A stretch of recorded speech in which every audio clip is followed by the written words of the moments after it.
Good evening and welcome. Good evening and welcome to your 2038 Perfect League World Series coverage. I'm your host DRC, and tonight we have the task of capping off another week in Perfect League. We have the task of determining who the ultimate champion of the week is. In any given week, you've got a million leagues running, you've got a million tournaments going, you've got everything in the world going on, but only one team gets to be crowned Perfect League champion at the end of it all, and we are going to determine that tonight. And that's the purpose of this stream. This stream, we look at and follow game by game, pitch by pitch, at bat by at bat, the World Series for the top league in the pyramid. If you're unfamiliar, let me walk you through what that means. On my screen right here, you see what is the Perfect League pyramid. It starts down at rookie level, goes to stone after you succeed in rookie. Top 6 teams in rookie go up to stone. If you're still good enough in stone, the top 6 teams will then move from there into iron. Keep the hot streak going, and you get to go to bronze. If your team has what it takes for bronze, you get to silver. This is where a lot of teams start to slow down. If you still have enough for silver, you get to gold. And this is really where the rubber meets the road. If your team somehow can survive gold and get to diamond, instead of just needing to be the top 4 or top 6 teams, you have to win a diamond league. You have to win a diamond league to get into perfect. And so you've gone 7 steps in the ladder, you've made it to the top, but now you have the honor and privilege of playing with 40 other teams that have gone on that same journey and have teams worthy of it. And so tonight we are looking at the World Series for League P400, the Perfect League. And we've got 2 great teams tonight.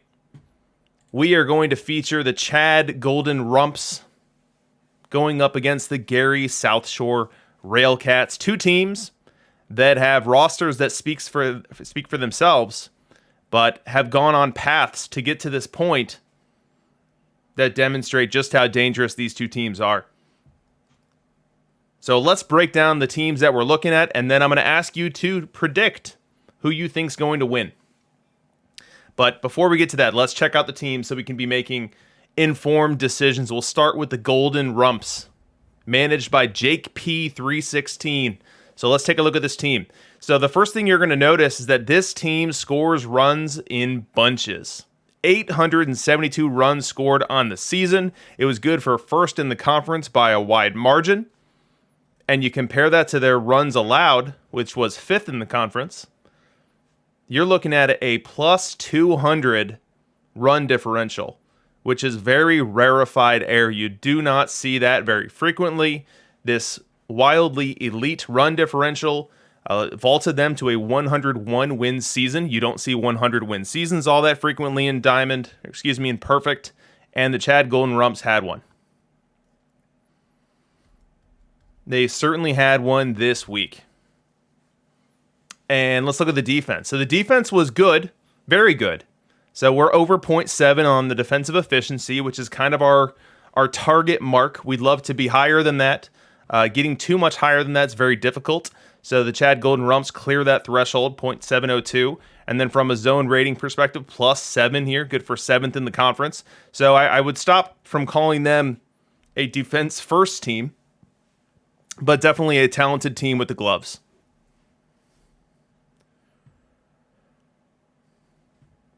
From a home road split perspective, you start to see what makes this team special. At home, they were a 53-win team, 654, and seeing percentages that big at home is something that we do see fairly frequently. We see a team winning nearly 2/3 of their games at home. That's pretty standard when it comes to the teams that we see on this broadcast on this stage. Now, where the Chad Golden Rumps really stand out is this road record.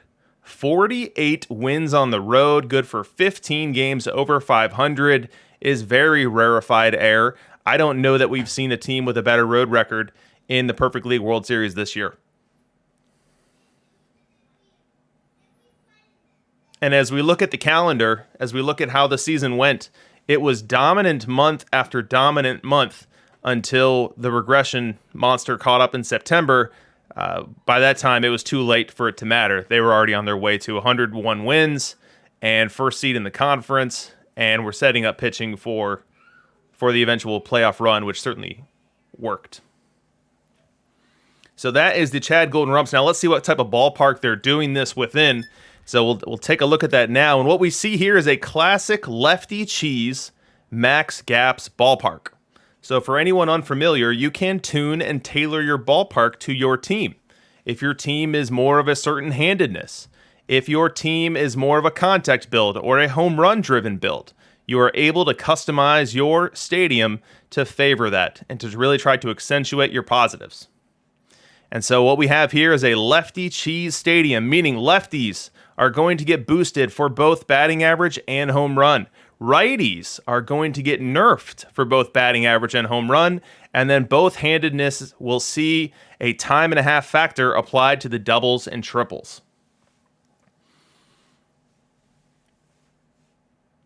Now let's look at the players. And so as I look at the lineups here for the Chad Golden Rumps, what I see is a Wales lefty cheese build that's just missing the McGraw card. So we've got Cupid Childs, a rare tournament SE card. We've got Wade Boggs, difficult to find, packable. We've got Willie Keeler, Bill Dickey, a couple packables that'll cost you a pretty penny. We've got Oscar Charleston, Archie Vaughn, a couple of mission cards. We've got all the cards that you'd want for a lefty cheese build, with the exception of the McGraw card that he would likely slot in at DH. And then maybe Wander Franco goes the way of the Dodo Bird, or maybe Boggs goes somewhere else.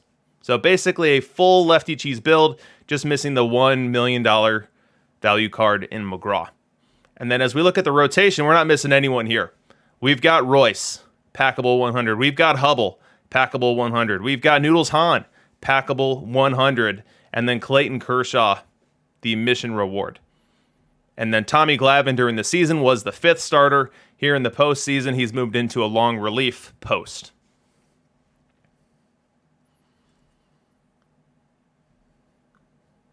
Now, as we look at the late innings, we see a bunch of righties. So the Chad Golden Rumps will throw lefties at you every single game in the rotation. And then come crunch time, you're going to see a heavy dose of Derek Lowe, Pedro Martinez, Bill Campbell, and Cy Young. And so we'll likely see some very important at-bats coming down to matchups with those folks. Let's quickly look at the path. So how did the Chad Golden Rumps get to this point? Well, in round one, they went to 4 games and were able to eliminate the Bob Loblaw's Loblogs, and then immediately followed that up with a 7-game series victory over Sparrow's Maine Whiskey Tango, a team that I have tangled with in the Perfect League postseason.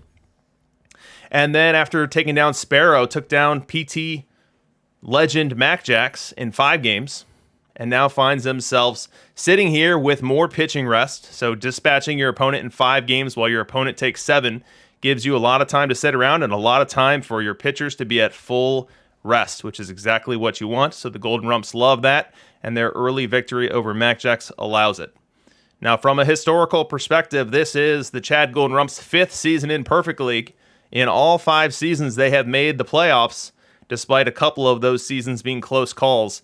We see the 2034 season, only 85 wins. The 2037 season, only 86, but able to sneak into the playoffs both seasons, keeping their PEL streak alive and making way for a 100-plus win season here in Perfect this week, his 2nd such time accomplishing said feat. So looking for his first PEL trophy today. Now on the other side, we've got the Gary Southshore Railcats. Let's check out their team. So we'll follow the same path here. So runs scored, we're at 732, which we know is a far cry from where the Golden Rumps were. So a team that scores a lot less runs, but they also give up less runs as well. So 5th in the conference is scoring, 3rd in the conference at preventing, good for 130 run differential. It's not 200 by any means, but that is still a very nice mark for the Southshore Railcats. And we see they're doing it with a substandard defense. So we're below our threshold that we target for defensive efficiency, but beneath that 0.7 by not too far, but still notably, 0.692. And then the zone rating negative as well. So this team not necessarily preventing runs through defense, but rather through good pitching. From a home road perspective, we see that the Railcats aren't too dissimilar to the Golden Rumps in that they win on the road. So 49 home wins, pretty stock and standard for a PEL World Series combatant, but 45 wins on the road. 45 wins on the road, good for a .555 win percentage, 9 games over 500, and really vaulting them up in the standings. Let's look at the calendar. We see a dominant April, 16-8, followed by a good May, great June, great July. Things started to slow down in the second half, but by then, Gary Southshore Railcats had already secured their playoff position, and we're thinking about October. Now let's look at the ballpark. So this is an interesting ballpark here. So I know that some people grow tired of seeing a lefty cheese team, a righty cheese team. They want to see a little nuance. They want to see a little variety, and that's what Gary Southshore Railcats are giving you here. So they are going straight on the average. So lefties, righties, the average is stock and standard, 1.0. But we're bringing down the doubles and triples a little bit. We're going down to 0.9 there, so 10% nerf to the extra bases that stay inside the ballpark. And then on the home runs, we are leaving righties as is, and we're nerfing down the lefties a little bit. So with the abundance of teams going lefty cheese and really locking in those left-handed batters, this stadium would take a little bite out of those left-handed batters' power. Their over-the-fence power. It's going to elevate a right-handed batter ever so slightly, offering a little nuance there. Let us look at the players. And so in this build, you're going to see some more interesting things. So we see a Tony Fernandez DHVR. We do not see that very frequently. So Tony Fernandez here, in the postseason, he's yet to take an at-bat. Or one plate appearance, excuse me. So interesting to see his presence here on this lineup. We'll see if he makes it into the games when we have them in 3 minutes here. But Tony Fernandez currently slated as the DHVR. We also see some other interesting things. We see Curt Flood as the everyday center fielder. Now, again, we're not sure if that's going to stick into the regular season or into the games, but we shall follow that for sure. As we look at what this team played like during the season, just look at the plate appearances and how those were dispersed. We see a lot more Oscar. We see less Flood, the almost 50-50 split between Oscar and Flood in center field. We see Tony Fernandez picked up 313 plate appearances, so played plenty. We will see how the deployment looks here in the World Series. Let's go to the pitching. And here in the pitching, we've got a couple of high-value packables. We've got Royce and Noodles Hahn, and we have them pairing with Glavine, Martinez, and Wainwright in the rotation. Now, as we look at the bullpen, we've got the new Eddie Plank card sitting there in middle relief. A great 10 innings out of Eddie Plank in the regular season before the playoffs. But when the game gets down to crunch time, the Gary Southshore Railcats are counting on Campbell and Paige. So we'll watch their rest, we'll watch their deployments, and we'll see if they're able to secure some big and important outs for the Railcats. So interesting matchup. We've got a lefty cheese build versus a more neutral build, I'd call it. And let's see what's going to win tonight. Oh, you know what? I missed a very important part. The Railcats path. So take a look here. Take a look here who the Railcats knocked out in the first series. See if that looks familiar at all to you. So the Naperville Nomads, I was not here last week, as you guys know. Took the Sunday off for my anniversary. Did not broadcast 2037 World Series, but what was happening last Sunday is my Diamond team was taking care of business. And they won the World Series in Diamond and vaulted me up to perfect. And here in perfect, I made the playoffs. Made the playoffs, was feeling pretty good about myself. And then the Railcats send me packing. And they did so in spectacular fashion. Let's take a quick peek at it. So as we look at the box score, we see the Naperville Nomads were leading into the bottom of the ninth of Game 5. But Adam Wainwright and Mackenzie Gore conspired, I should say, to vault the Railcats past the Naperville Nomads. And we will move on to next week.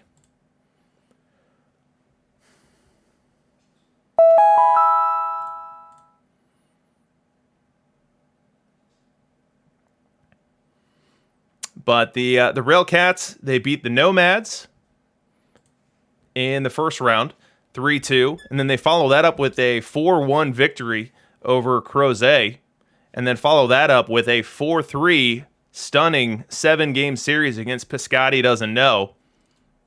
And find themselves here in the final round in the World Series. So 2 series went the distance.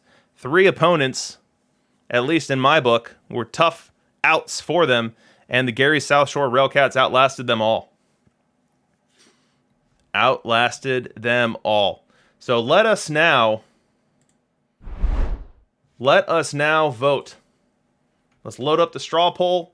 You've seen the previews of both teams. Who do you think is going to win? Who's going to win this one? Let's see how many votes we have in already. All right, we already have a number of votes in. Let's get some more, and then we'll call it here. We'll give it another minute or so. But is it going to be the Chad Golden Rumps? Their elite offense, their 101-win regular season, their lefty cheese build that has every card you'd want, with the exception of only a $1 million McGraw? Or is it going to be the Southshore Railcats, who are bringing a more neutral build at you, bringing some Curt Flood action?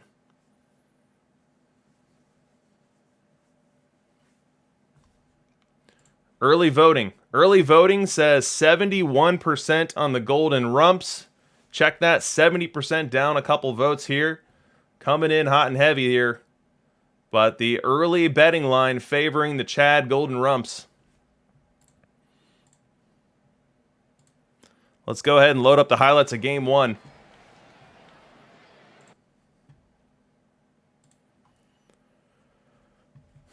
Ooh, boy.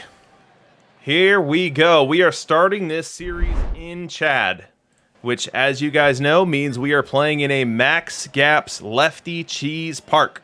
So lefties are going to get a boost in a pretty extraordinary one because their averages are getting boosted, and then their conversion of those base hits into doubles and triples are being boosted as well. As we look at the lineups for both teams, we see the Golden Rumps are rocking out 5 left-handed batters, while the Southshore Railcats are bringing 3 to the party. Let's see who comes out on top. We have the Golden Rumps, Jerry Royce, starting this game. He'll start us off against Tim Raines.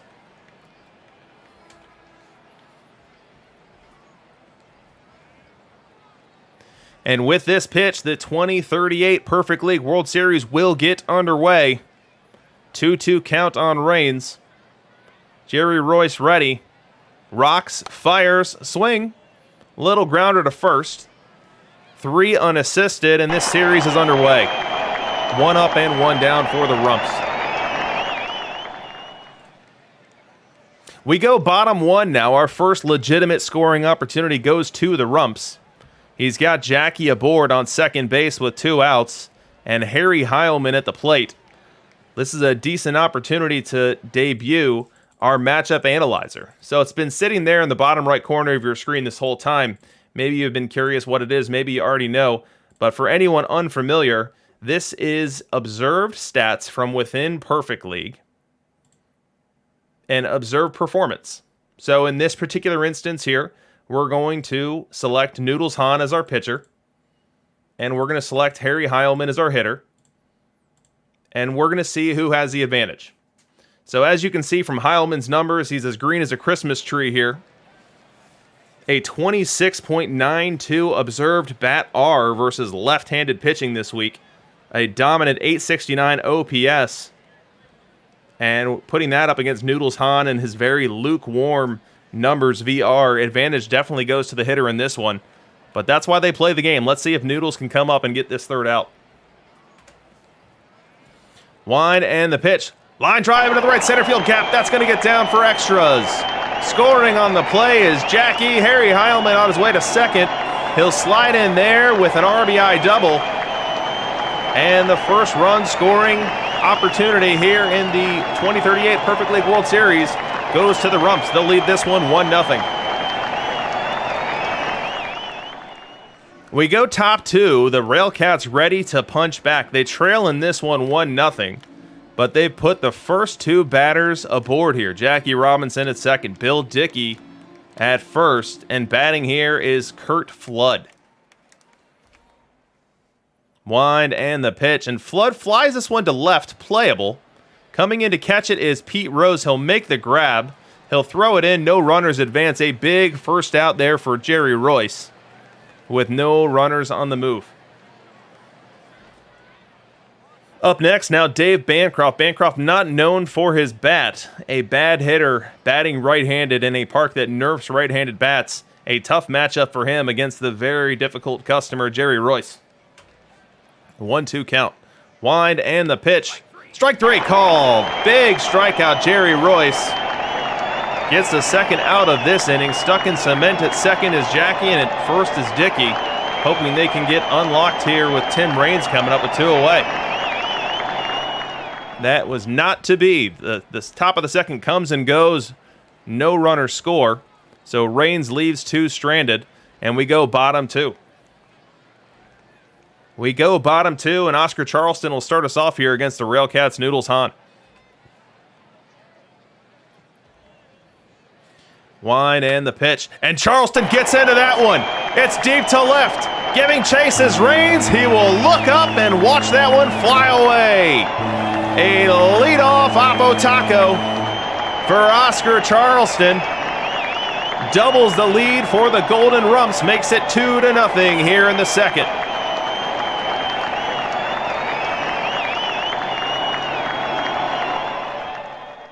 We go bottom three now. Another scoring chance for the Rumps. This time we'll see Pete Rose batting right-handed against the Railcats' Noodles Hahn.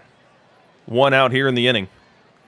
Wind and the pitch, and Rose gets into that one. Deep to left. Raines gives chase. Raines looks up. Raines watches it fly away. Pete Rose, a solo shot. And the Rumps have scored at least one in each of the first three innings. Make it 3-0 here in the third.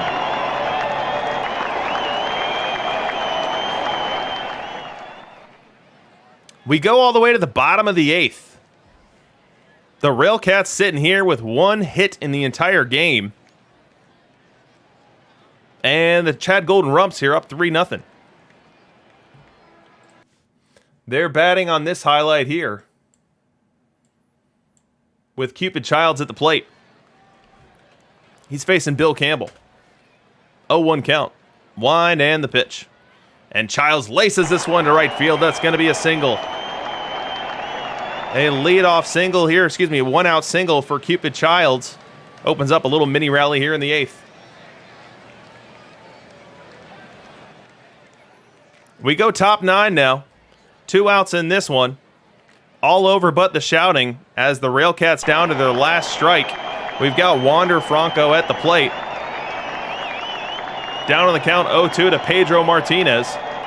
Golden Rumps choosing to deploy the brand new Pedro in relief.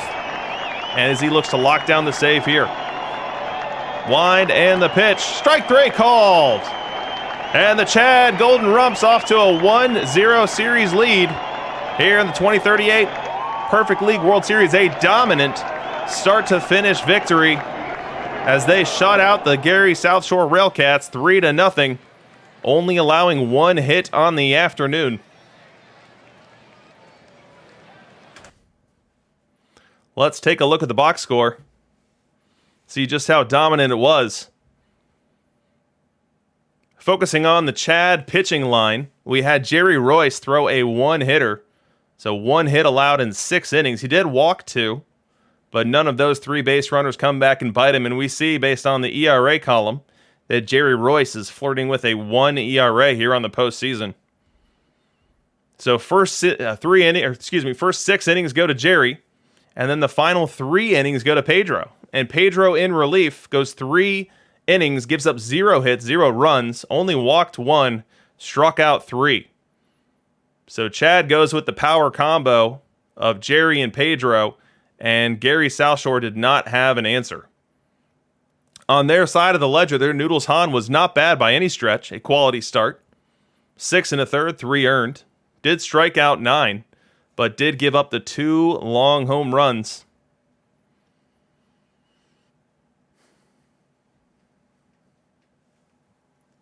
Two long home runs in this one. And really, either one of them could have been the deciding blow. Bill Campbell comes on for the final 5 outs.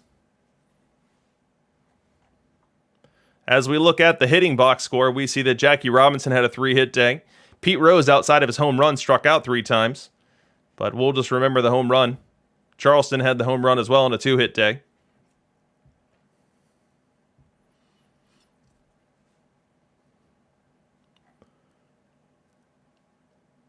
A pretty uneventful, as far as Perfect League World Series games go, an uneventful game 1. The Golden Rumps struck early, got a lead, and then protected it. Did not allow much.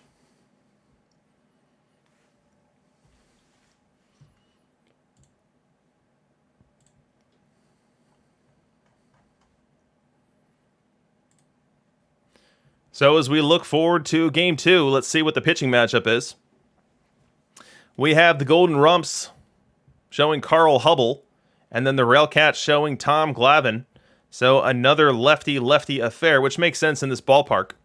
In lefty cheese parks, you often see managers opting to throw left-handed pitching to try to limit the number of lefties in the lineup and also nerf out their effect. We all know that lefties don't hit lefties very well, and that's a true statement with rare exception. And so in a lefty cheese park, you're trying to put the opposing manager in the tough decision of, do I throw out a lefty who's going to struggle against a lefty, or do I throw out a righty who, while righties hit lefties very well, like the Harry Heilman you see on your screen, but is playing in a ballpark that's going to nerf down both the average and the home runs?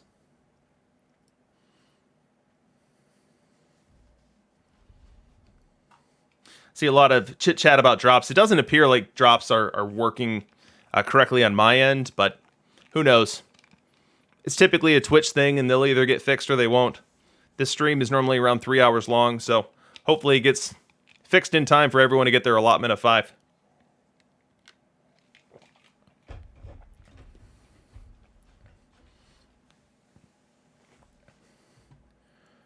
Anyone notice what I'm wearing here? I'm sporting the old Javi Baez jersey. Let's see if we can get it on camera. There it is. How about an F in the chat for Javi Baez? Really, more appropriately, an F in the chat for every Cubs fan and what they had to go through this week. Oh my goodness. Nice Mets jersey. You know, I've been reflecting a lot about what happened to us Cubs fans, and I think this one hits a little harder because of how it all came together. So in 2011, 2012, 2013, the Cubs were just terrible. They were terrible. But Theo Epstein had just gotten here, and he basically said, listen, guys, we're going to be terrible. And that's the only way we can pull out of this. We need to turn short-term assets into long-term assets. We need to invest into the farm system. We need to build a core that can come up and be the guts of the next great Cubs team. And shockingly, Cubs Nation really went for it. They went for it. They said, oh, okay. So we need to turn our focus to the minors. We could do that. Oh, you just traded for this prospect from the Padres named Anthony Rizzo. We can follow him. Oh, we've got this guy named Javi Baez in single A who's got a ton of bat speed. We can follow him. Oh, okay. You just used your number 3 overall draft pick on Chris Bryant. We can follow him. So the Cubs said to us, forget the on-field product and focus on the farm. That's where your players are coming from. That's where our future is. And they were right. They come up. 2015 is a great season. Falls just short as the Mets knock them out. 2016, they win the whole darn thing. and then make the playoffs in a number of subsequent seasons. And so we did what they told us, and we developed these affinities for these players that were the wave of talent coming. And to have that whole wave of talent get traded on the same day or in the same 24-hour period, like that was just a big punch. Because it wasn't just the 7 years that Bryant was here, it was the 9 years that he was part of the franchise. It was the 10 years Rizzo was part of the franchise.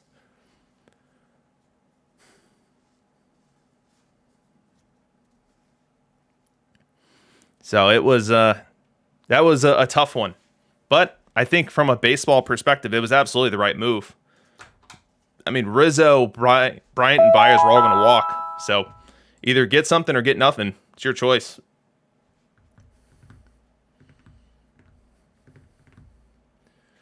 Jock Peterson, yeah, he's gone too. Didn't really care for that. You know, I'll tell you, the Schwarber leaving was tougher than Jock Peterson. You know, Schwarber was also assumed to be in that core, and just turned out not to be so. It just seemed like so much of that core like failed to live up to expectation. Like Javi Baez could absolutely be more than what he was. Schwarber could have been more than what he was.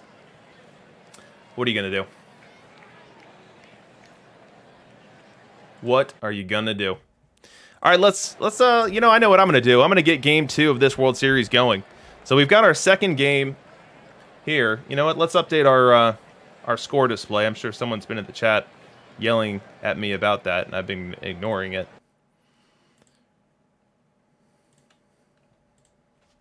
So we give game 1 to the Rumps. And Roscoe, you're right. We got our flag. Flags fly forever, and the Cubs will never forget 2016.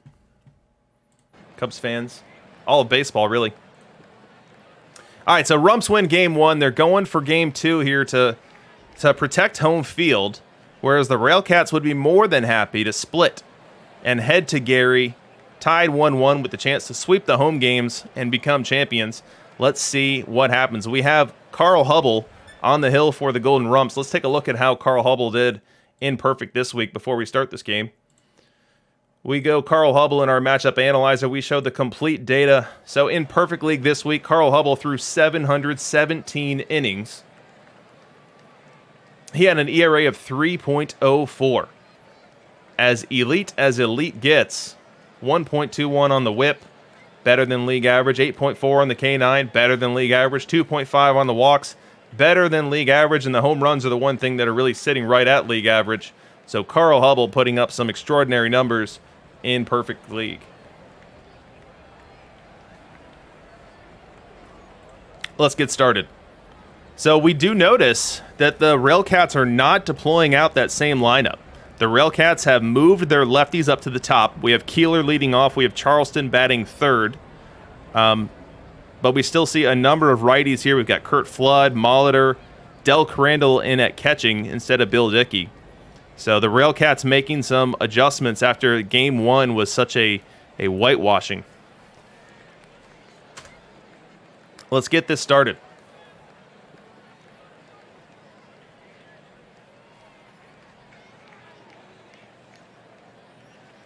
Carl Hubble behind Keeler, 1-0 in the count. Wind and the pitch. A grounder to first base. It's going to throw on over to Hubble covering, makes the play. That's 1 up and 1 down for the Rumps. And game 2 of the World Series is underway. We go top 2. And the Railcats have a scoring opportunity here. They've got Jackie Robinson at the plate. Kurt Flood at second. Paul Molitor at first, only 1 away. Jackie, a tough guy to double up here, but that's exactly what the Rumps would like to do. Jackie ahead in the count here, 2-1. Wind and the pitch, and Jackie lines this one to center field and deep. Giving chase is Charleston. He'll make the grab. Tagging and bluffing on the play is Flood. He will stay at second, and that is a big second out in this inning for Carl Hubble. Jackie unable to move the runners forward and will now push this inning down to Del Crandall. Crandall down on the count here, 1-2. Fans on their feet rooting for the strikeout. Looking to get out of this inning and try to get another early lead. 1-2 count. Hubble comes set. Hubble delivers, and that ball is cranked deep to right center. Gone! Del Crandall. A 3-run bomb to the opposite field. 442 feet off the bat, and the Railcats take a big early lead in this one.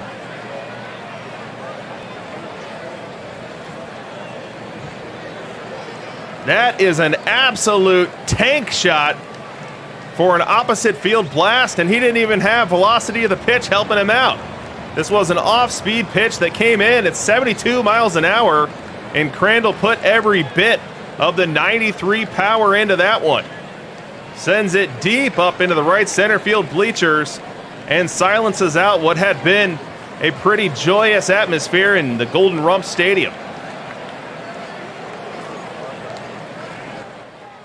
Oppo Taco Supreme, says CF Genesis, and he ain't wrong. We go top 3. As you can tell, the stadium noise, ambient noise, really down here. You could hear a pin drop here in Chad. Looking for Carl Hubble to put up a 0 here to see if they can't get themselves on the board in the bottom half. Willie Keeler leads this one off the pitch to him, and Keeler gets into one.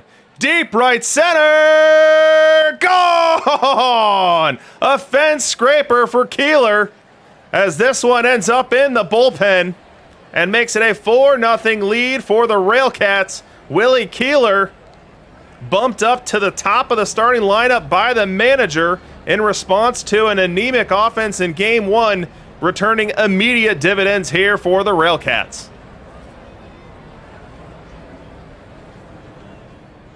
Still top 3. Hubble finds himself in a little bit of trouble here. Pete Rose taking lead off third base, less than 90 feet away. Wander Franco at the plate. 2 outs. The pitch. And Franco gets into one. Deep left field. That ball is gone. Wander Franco, 2-run homer, extends the Railcat lead to 6-0. Carl Hubble, market auction house value price plummeting by the dinger.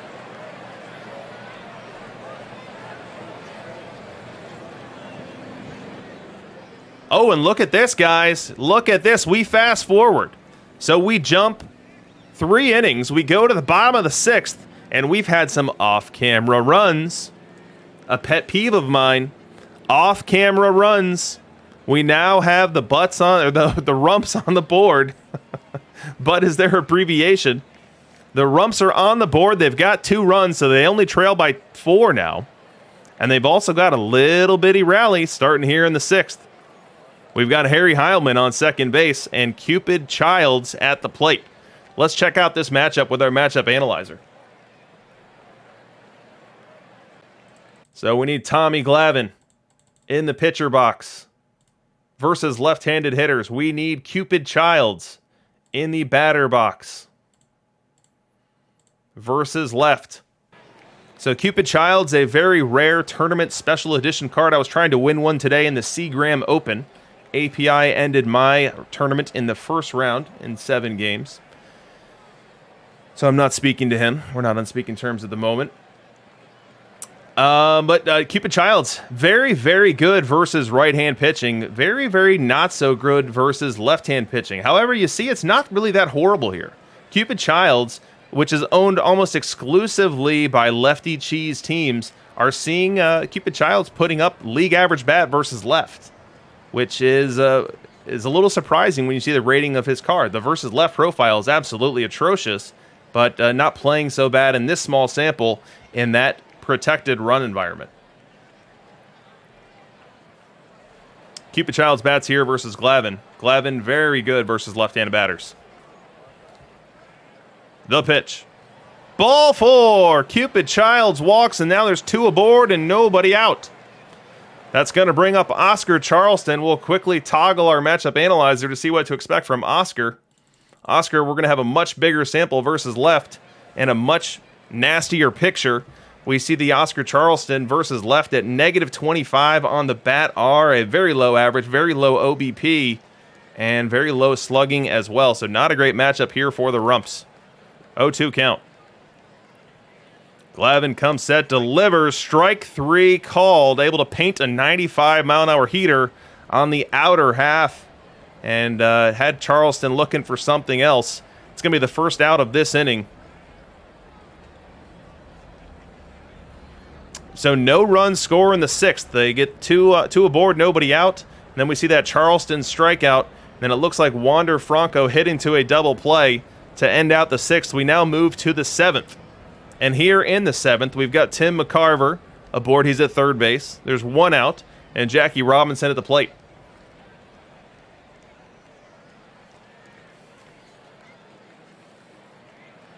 One, 2 count. The pitch to Jackie, and he laces one to right field. That ball is down. An RBI single for Jackie Robinson makes it a 6-3 ball game. Chad Golden Rumps staying close enough to be dangerous. Next batter is Pete Rose. He will bat lefty against Satchel Paige. So Tom Glavin leaves this game. Into this game comes Satchel Paige, and with it, Pete Rose goes from a right-handed batter who was hitting into a .9 average and a .9 home run, and he is now switching over to a left-handed batter hitting into a 1.1 average and a 1.1 home run. So we're seeing the very big impacts of the Cheese Stadium play out in front of us here. Satchel Paige down in the count here, full count. He's got to come in to Rose here with 1 away. Ball 4. Takes a heater on the inner half, checked his swing. They appeal to third. He didn't go. And now there's 2 aboard and 1 away.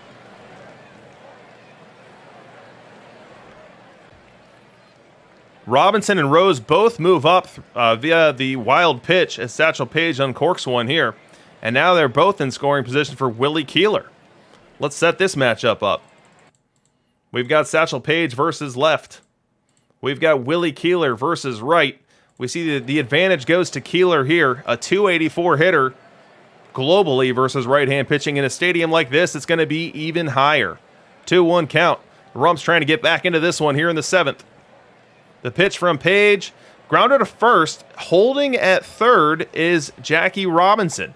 Checking the runner and applying the tag to the base. There's Pete Rose. It's a 3 unassisted, and unable to score on the play are the Rumps. Now down to their last out here in the 7th. Harry Heilman, the next hitter, and it's not any old Harry Heilman. Look in the box score, folks. That is a fire. Harry Heilman coming in on a hot streak, and looking at this 3-0 pitch here, I would not be surprised in the slightest if the Golden Rumps give him the green light here and we see him swinging away against Satchel Paige. The pitch. Ball 4. 4-pitch walk to Heilman. Sure looked like Satchel Paige wanted nothing to do with him there and his recent hot streak and would prefer to take his chances with Cupid Childs, a dangerous move in this ballpark. And we see that Satchel Paige uncorks another wild pitch. The Golden Rumps score an off-camera run, make it 6-4, and now Satchel Paige down on the count here, 3-0.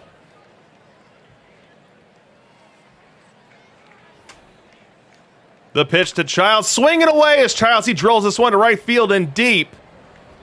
Keeler back though, he will make the grab, end the inning. The Rumps strand 2, but do pull a little closer. It is now 6-4 as we head to the final 2 innings of this game. We go bottom 8. Satchel Paige was able to retire Charleston and Franco, in order, which brings up a Tim McCarver with 2 out and nobody on. But again, look at that box score. It's not any old Tim McCarver. Why, that is a fire Tim McCarver, and he's sitting in the box with empty bases and 2 outs, probably thinking one thing, and it includes launching a ball over the fence. Let's see if he's able to do it. Satchel Paige winds, delivers. That ball belted deep right center. Back back, gone! Tim McCarver finds the seats and finds the Rumps now down only 1 run. Fireworks here in Chad.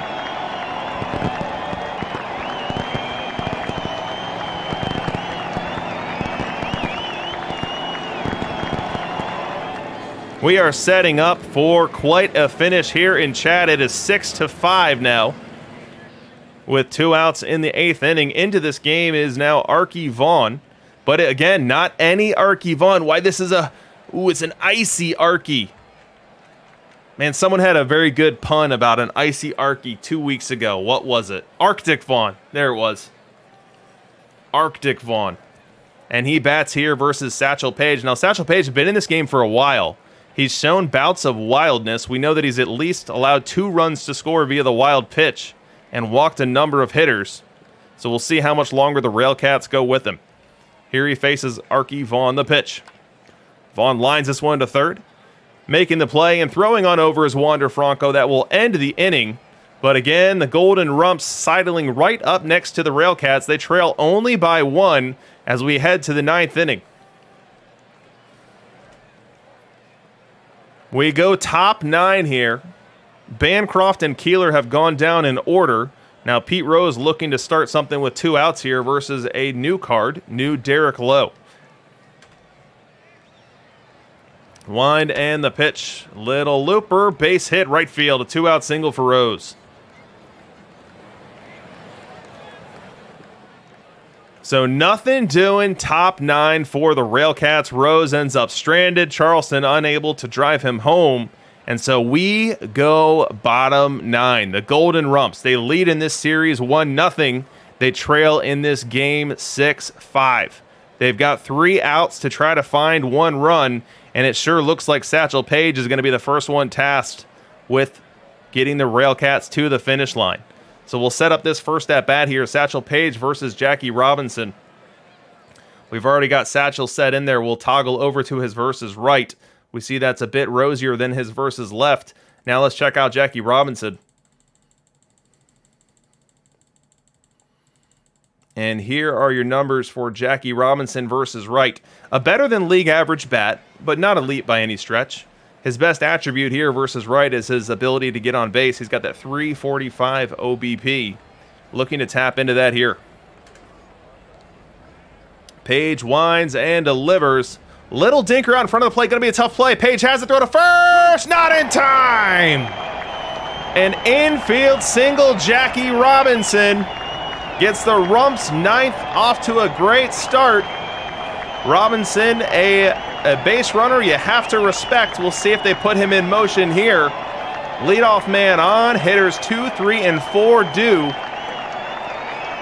against Satchel Paige here in the 9th.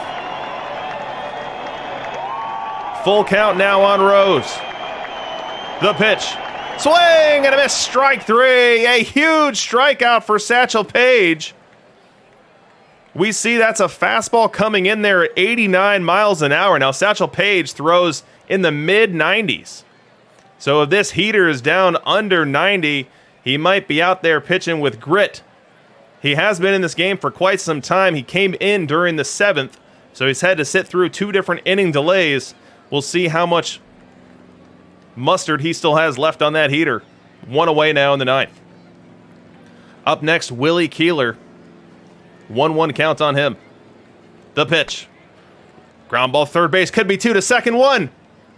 Not able to turn the double play. Willie Keeler, one of the fastest cards in this game. A great base runner in his own right.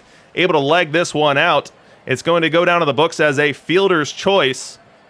5-4. Jackie Robinson erased from the base paths, but taking his place on first is Willie Keeler, a better base runner, a better base stealer. And he will be there as Harry Heilman comes up now with 2 outs in the 9th inning. Harry Heilman, 3-1 count on him here. Fans to their feet looking for a little magic. Again, it's not any Harry Heilman. Why, that's fire. Fire, Harry Heilman. Ahead in the count, 3-1.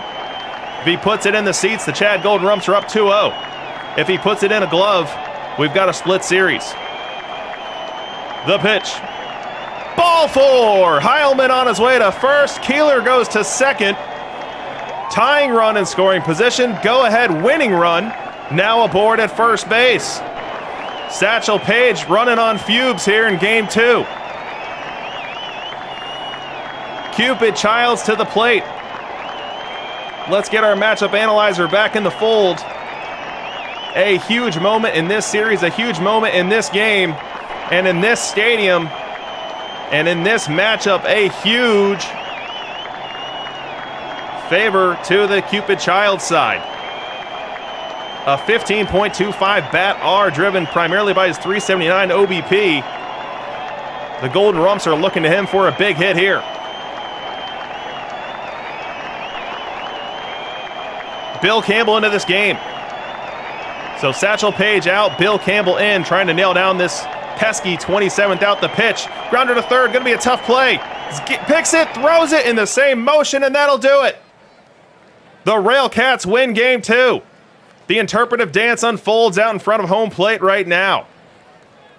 Cupid Childs topped one off the end of the bat, hit it down to third base. Charging it the entire way was Wander Franco. Fielded and throwed in the same motion and able to get Cupid Childs at first base.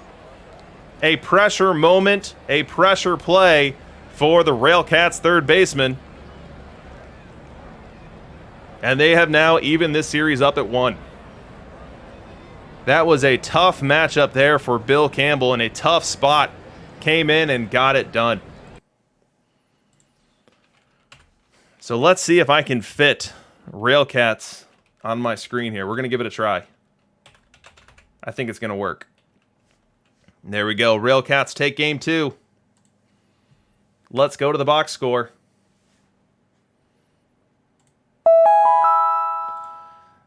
We go to the box score. So the next sim is in. This sim is a travel day. We are going from the high heat and temperatures of Chad on over to the mean streets of Gary. If Gen Xer is in the chat, I'd be curious if that Gary is Gary, Indiana, or if that Gary is a fictitious city. But let us go back to game 2 and check out the box score. So Chad had a Hubble that had a bad day. Look at this box score line for Carl Hubble. Look at this box score line. 2 2/3 innings. 6 earned runs. But why? How? That's the question. And the answer is the long ball. Carl Hubble is a fantastic card. I would love to have Carl Hubble in my lineup. I would love to have him maybe even at the top of my rotation. But when your card looks like this, when you are only bringing 81 movement to the table, Mama said there'd be days like this. And it can happen in the World Series. And those 3 home runs came and went, and they saw the Chad Golden Rumps opportunity to hold serve at home and head on over to Gary up 2-0, go out the door with it.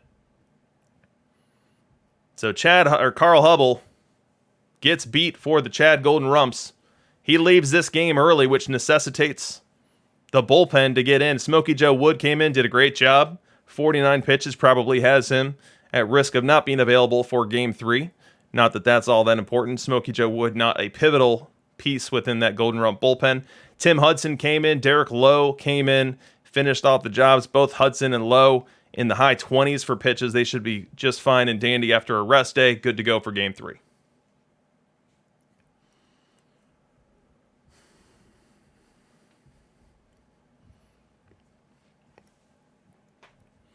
On the Gary side, we had Tom Glavine go. Now, Glavine was not dominant by any stretch, but Glavine was good enough. He was keeping the ball in the ballpark, whereas Hubble was not. And so his 6 1/3, 4 earned runs, good enough for a W for him. Glavine has not had the best postseason, gets the job done here.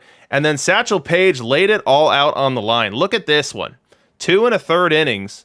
He came up just 1 out short, but he was able to get through 2 1/3, only 1 earned. He was dancing around raindrops, though. 3 walks, 2 hits, did give up the home run as well.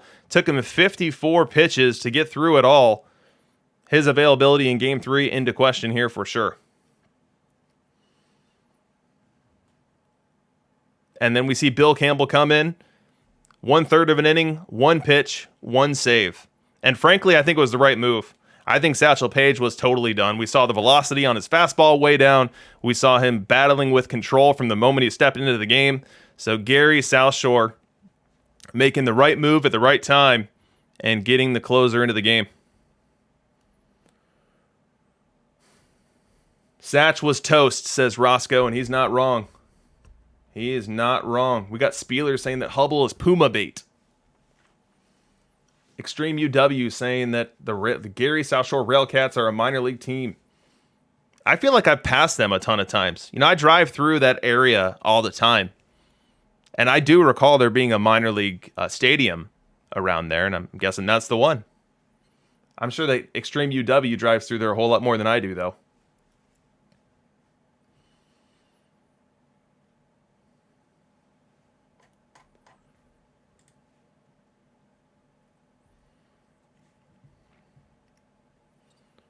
Steelyard.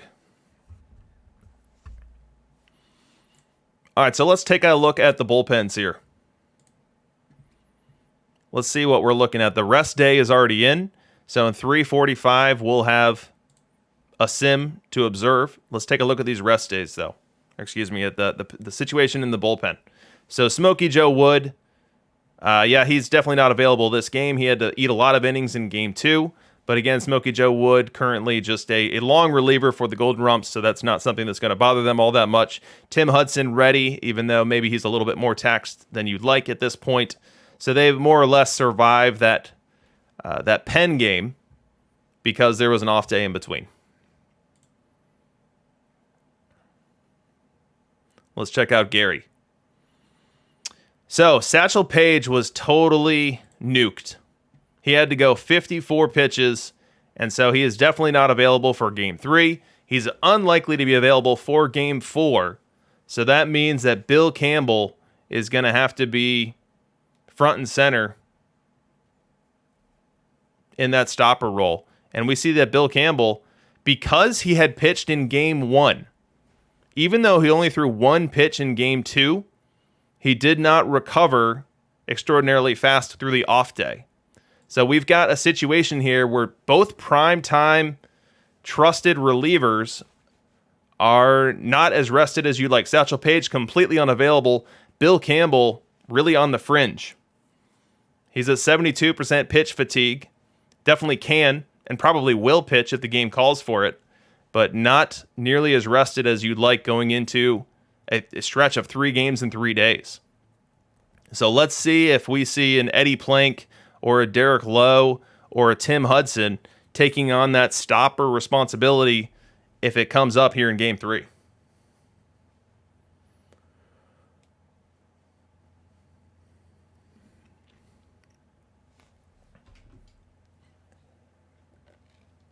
We normally use the travel day to look at some Perfect League data. Let's do that now. We've got 2 minutes here. First thing we'll do is we'll look at the hitters. So what I've got on the bottom right of your screen here is the complete data here for Perfect League this week. So the way to read this is top to bottom, you are looking at the most productive bats to the least productive bats. And the category that I have them sorted by here is batting runs, which is a rate stat saying over 600 plate appearances, how many runs is solely your bat responsible for above or beneath a league average player. So we see Cupid Childs coming up here at the top. So Cupid Childs wins the week, does so on 1,700 plate appearances, just barely edges out Harry Heilman with his 12.31. We see Paul Hines come in third. So in addition to being able to play great center field, Hines also bringing the lumber, 11.75 for his bat R. Pete Rose, someone who's been at the top of this list in weeks past, now sees himself settling in at the bottom end of those top hitters at 10.32. John McGraw, the one card that I said was missing from the Chad Golden Rumps lefty cheese build, he's at 8.44. Arky Vaughn, shortstop or third base, depending on how you like to deploy him. I mean, shoot, I've got him at DH. Let me show you how I've got my Arky Vaughn. So Arky Vaughn, I've actually got him training at third here. He's not quite done. But Arky Vaughn, I have him split time. He gets a little shortstop, he gets a little third, but more often than not, he's playing at DH. And I'm letting Wander take those third base starts. But Arky Vaughn, if you can isolate those versus right plate appearances, you're normally happy with it. Now, I actually had a pretty cold Arky Vaughn season. So my stadium is 1.1 average for lefties. And Arky Vaughn didn't really take advantage of that. Low OBP, low slug. So just a bad roll season for Arky.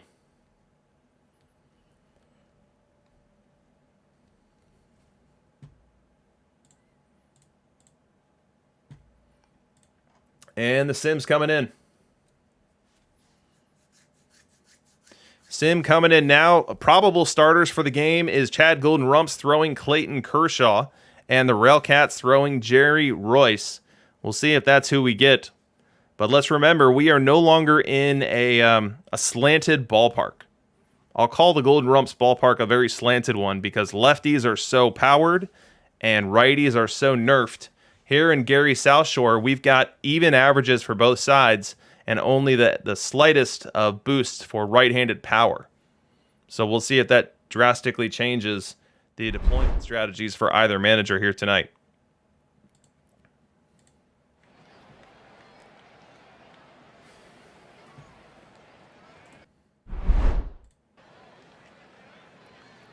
Here we go. So we got Pedro. So the Railcats throw Pedro. The probable pitcher was someone else. We'll see if this is an opener Pedro or if this is a true start for Pedro.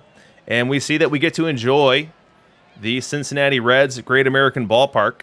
I'll encourage everyone, go ahead and update that ballpark. If you find yourself on this stream, it's awesome to be able to broadcast to something other than the stock out-of-the-park ballpark. I've got my own team playing in Wrigley Field, and so if I'm ever lucky enough to be on this stage, you guys will have an opportunity to see my team play at Wrigley Field. But whatever floats your boat, I'd love to see everyone customizing their home stadium so that these broadcasts get a little bit more nuanced, and we get to see some of these parks playing a little differently. All right, let's get started here. So Pedro's going to start this game off against Jackie Robinson. Now, as we look at the lineups, the Chad Golden Rumps are doing something interesting with their lineup. They've got righties at the top and lefties at the bottom, and we know that this is a team that prefers to throw out as many lefties as possible in their home ballpark. Here on the road, they are taking a different tact, going with 3 righties, 2 switches, and 4 lefties, and bunching up all those lefties at the bottom of the lineup. Now, on the Railcat side of things, we see only 1 lefty. I'm guessing it's because we've got a lefty starter for the Golden Rumps. But let's get this game underway and figure it all out. 0-2 count here for Jackie.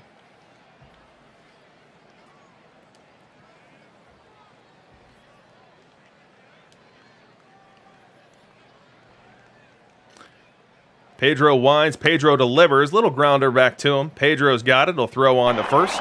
And that's 1 up and 1 down. And the first home game here of the 2038 Perfect League World Series for the Railcats is underway. And Gary's faithful fans in the crowd and excited for this one. We go top 2. Pedro Martinez finds himself in a full count here against Harry Heilman. Now, do note in that bottom left box score here, this isn't any Harry Heilman. In fact, both Harry Heilmans share the same affliction. And that affliction is that they're both on fire. So let's see if we see a Harry Heilman or 2 having a big game here tonight. And we'll see if it starts right here in this full count. Wind and the pitch. Heilman gets into one deep to left. Back goes Raines. He leaps at the wall, and it's gone. Fire Heilman strikes again. Gives the Golden Rumps a 1-0 lead here in the second inning. And taking his merry time around the bases as Pedro Martinez left questioning the pitch choice there. Pedro throws a 91-mile-an-hour heater right down Broadway. Did not want to walk Heilman to lead off this inning, and instead finds himself down 1-0.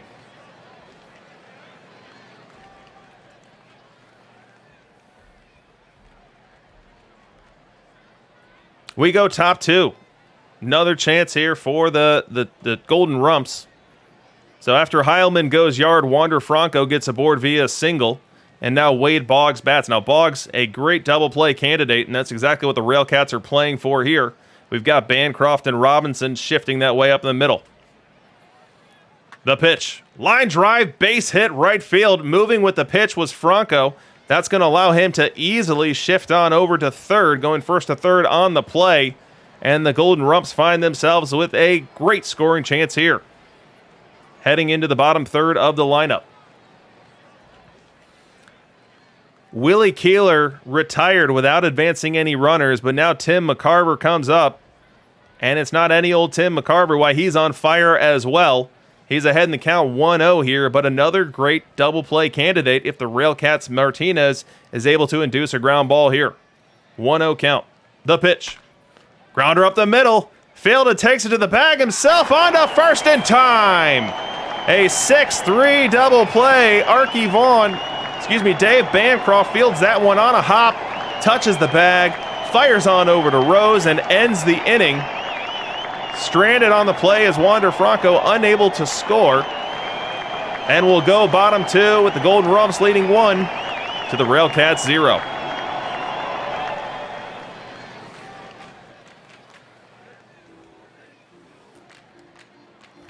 We go bottom 2, and it's the Railcats' first chance to score. We see that they have gotten the bases pumping here in the second. Jackie Robinson leads off, gets on base. Del Crandall follows suit. And now Tim Raines will bat here with 2 on and nobody out. Let's use our matchup analyzer for the first time in this game. We've got Clayton Kershaw in the game for the first time, and we'll look at his statistics versus right-handed batters, and we'll do the same for Tim Raines versus left-handed pitchers. Tim Raines versus left. We see he's not the greatest hitter in the world. That's not why you roster Tim Raines. You roster him because he's a fantastic base runner. He's an okay left fielder. But the Railcats looking for a little magic out of his bat here. 0-1 count. The pitch from Kershaw. Little blooper on the infield. Infield fly rule in effect. Making the grab is Jackie Robinson. That'll be an uneventful first out of this inning. And will bring us to Dave Bancroft. Bancroft now down to the count 1-2. Bancroft not much of a hitter himself. We'll pull up his numbers. We haven't seen him yet in the highlight machine. Dave Bancroft versus left. A little bit better, actually, than Tim Raines. We see him with a 696 OPS versus left-hand pitching. Looking to come through here for the Railcats. Kershaw comes set and delivers. Grounder up the middle, could be 2. Vaughn grabs it, has to throw to first, unable to get the out at second as it was slowly hit. Del Crandall able to make it so that a play at second was not an opportunity. So that's the second out. Both runners do move up. And for the Railcats, the lineup flips over. So Willie Keeler will have an opportunity to bat here with second and third and 2 outs in the inning versus Clayton Kershaw. Willie Keeler, we are not in a lefty cheese ballpark anymore, but you got to love the Railcats trusting in their guy. Willie Keeler came through with a big home run last game, and so he's given the vote of confidence. He is kept atop the order. We see his numbers in the bottom right. Keeler, about a league average bat, slightly below it versus left-hand pitching. His strongest attribute being his .282 average. We'll see if he's able to tap into that here and score either Robinson, Crandall, or both. The pitch to Keeler. Grounded to third, going to be a tough play, but fielding it and throwing it smoothly is Wander Franco. That'll end the inning. The Railcats strand Robinson and Crandall and head to the third, still down 1-0. We go bottom 3. Railcats back on the highlight machine. Pete Rose going to lead this one off. He's got himself ahead in the count 2-0. Wind and the pitch, and Rose gets into one. Deep left field. Rose gives chase. Rose looks up, and it's gone. Fireworks in Gary.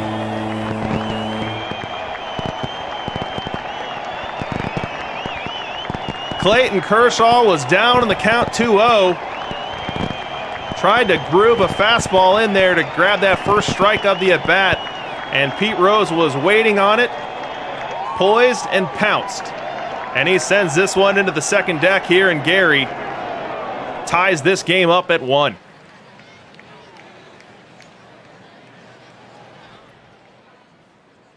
Still bottom 3.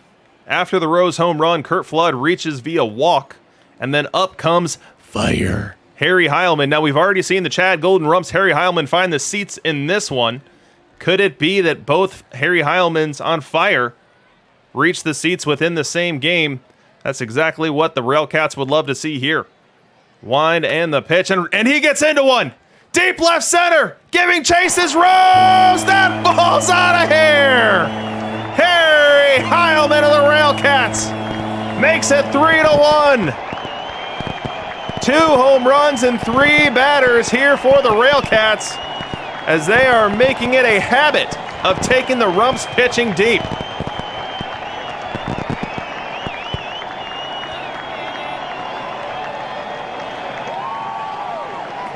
This one was a hanging slider out of the hand of Kershaw, and Heilman didn't miss it. Oh, we go bottom 5, and we've got a ton of off-camera runs. Everyone look top left here. We've had a lot of scoring we need to catch up on. So we now are in a game where the Railcats are winning 8-2. We're in the 5th inning, and we're in a great primo scoring opportunity here for the Railcats. They've got Tim Hudson on the mound for the Golden Rumps, so we've got a pitching change. And at the plate, we've got Curt Flood. And we've got runners on second and third and only 1 out. So the Railcats looking to add to their 6-run lead right here. 1-0 count, the pitch. Line drive, base hit to right field. Scoring is Bancroft. Around third is Keeler. He's going to try to score. The throw to the plate, not in time. Willie Keeler slides around the tag of Tim McCarver. And the Railcats are into double digits. 10-2. We go bottom 9. It's 11-2. Top 9, excuse me. The Chad Golden Rumps down to their last strike here. They're going to need an impromptu 9-run rally to extend this one. They've got Wade Boggs at the dish, facing Eddie Plank, new special edition card that dropped on Thursday. One of my favorites. He's got Boggs down to his last strike. Let's see if he can punch him out here. Plank winds. Plank delivers. Swing and a miss. And the Gary Southshore Railcats lead the series 2-1. An explosive offensive output for Gary here in their first ever home World Series game. 11-2 is the final, as they take a commanding lead in this one. We give the Railcats game 3, and we're giving them all of the momentum right now.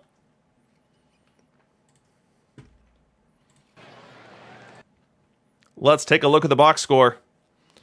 So this one got crooked in a hurry. Look at the number in that 3rd inning. No, that's not a 0. If you're on mobile, it might be hard to see. But that right there is an 8. The Railcats put up an 8 spot. As they were trailing 1-0 bottom 3, they quickly turned that narrative on its head. Put themselves out to an 8-1 lead, gave up 1 in the 5th, but able to answer back with more insurance runs in the 5th and 6th. They closed this one out 11-2. As we look at the offensive box score, we see lots of runs and lots of ribbies. Harry Heilman, who was the fire Harry Heilman, leading the charge with 3 hits, 3 ribbies. Scored a run as well, hitting .429 on the postseason. But in addition to his efforts, we have Keeler, Rose, Flood, Raines, all getting a couple hits as well. Wander Franco, the only hitter on Gary's team, left out of the hit parade. 14 in total by the lineup. As we look at the pitching, we have a similar phenomena to game 2. We have Chad's pitching just imploding via the home run ball. Clayton Kershaw only able to go 2 2/3 innings, giving up 7 earned runs. Could have been worse. Between 7 hits and 5 walks, that's 12 base runners. Only 7 came around to score. And he also gave up 2 long balls as well. Turned things over to Tim Hudson. He wasn't able to put out the fire. He and his 9 ERA on the postseason added 3 more earned runs to the problem over an inning and 2/3, and then Matt Morris had to come in and mop it all up. Matt Morris able to do that efficiently, 3 2/3, only needing 43 pitches to do so. But that mop-up appearance is going to cost him availability in Game 4 and maybe Game 5. On the Gary Southshore side, we had Pedro Martinez throw a gem. 7 1/3 innings, 2 earned runs, 2 walks, and 8 strikeouts. A great appearance there, putting Gary Southshore in the catbird seat for the series. They will now look to push their advantage here into Game 4.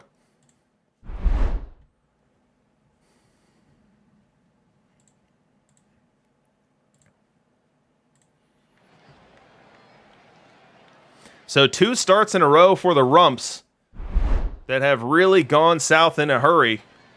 They're going to need to try to right that ship right here in Game 4. You can't have your bullpen routinely coming in the 3rd inning. That is a recipe for disaster, and disaster has struck the last 2. Let's move to Game 4. In this one, we've got Adam Wainwright starting for the Railcats.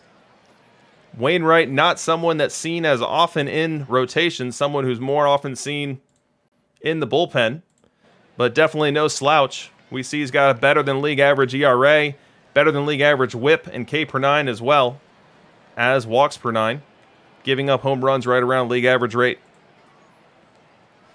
He'll get things started here against Jackie Robinson, and let's look at the lineup. So Pedro went last game, and the Rumps trotted out a very mixed lineup. A lot of righties, a lot of lefties. This one, they've gone back to tried and true. They've gone back to their lineup that led them to 101 wins this year. Ton of lefties. Jackie Robinson being the only righty in it. We'll see if it works out for him. And Jackie's going to get things started here in the 4. Here in Game 4 right now. 2-2 count on him.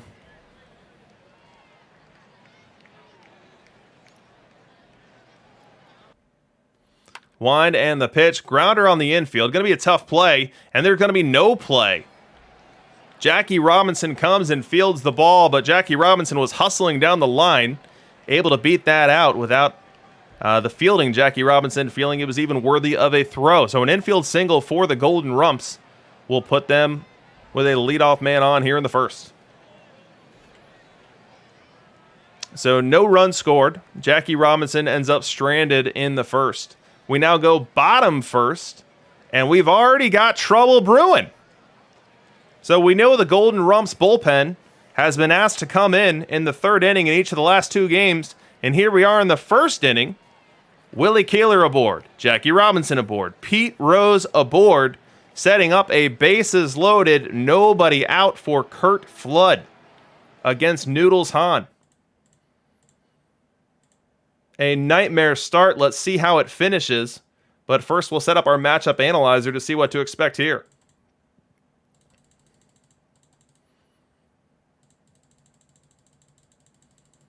Where are you, Noodles? There you are. Noodles versus Wright. So we see that Curt Flood is a very positive hitter versus left-hand pitching. In this ballpark, he's going to get every bit of that 10 bat R. A .295 hitter versus left-hand pitching. Noodles Hahn, however, not bad versus right. Now, a lot of those numbers are likely deflated by being in lefty cheese parks, which he is not in at this moment. So perhaps the observed statistics are underrepresenting what would be his ERA. But a big moment here in Game 1, and what it's going to do is it's going to bring the Gary fans to their feet, looking for an early lead here in Game number 4. Wind and the pitch. Flood flies this one to center. It's deep, but it is playable. Making the grab is Oscar Charleston. He will throw all the way home. Trying to score on the play is Keeler. He'll make it without having to slide. A stand-up sacrifice fly. Curt Flood drives in the first run of this game. It is 1-0 Railcats. It is that same score as we move to the top of the second. We've got a little scoring opportunity here for the Rumps. Willie Keeler on third base with 2 outs. At the plate, Tim McCarver. Wainwright comes set. Wind and deliver, and McCarver laces this one into the right center field gap for extra bases. Keeler scores easily on the play. That's going to be a 2-out double, an RBI double for Tim McCarver, and we've got a brand new ball game here in the second.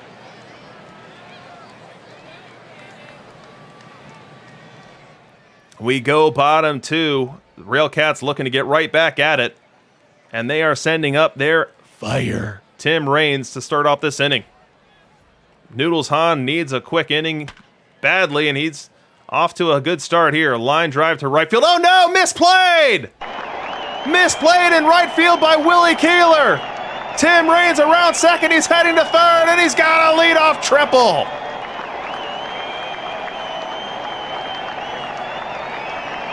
What appeared to be a lazy fly ball off the bat, underestimated by Willie Keeler in right field.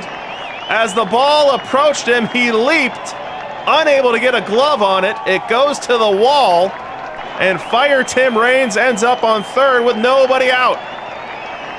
Just what the doctor did not order for Noodles Hahn as he was looking to stabilize what was a very shaky first inning. Gary fans loving it. Bancroft next batter. Let's see if he can knock him in. Infield deep, conceding the run, and Bancroft laces this one down the left field line. Raines scores easy. Bancroft on his way into second. That's a double. Make it 2-1 Railcats.